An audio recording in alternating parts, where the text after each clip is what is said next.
नमस्ते, प्रणाम। सुनिए आप लोग, बहुत प्यारा छठ पूजा गीत है। कैसा लगता है कमेंट में ज़रूर आप लोग बताइएगा। गरजी देवा बरी से ता मोतिया नावरी चुए। गरजी देवा बरी से ता मोतिया नावरी चुए।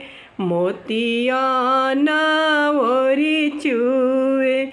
ए भिजेला महादेव के धोतिया गौरा दई के अबरन।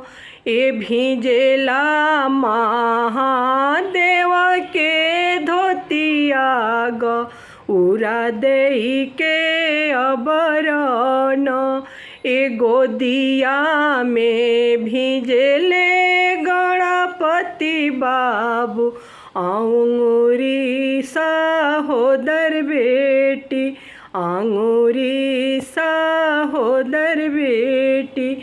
ए गरजी देवा बरी से मोतिया नावरी चुए।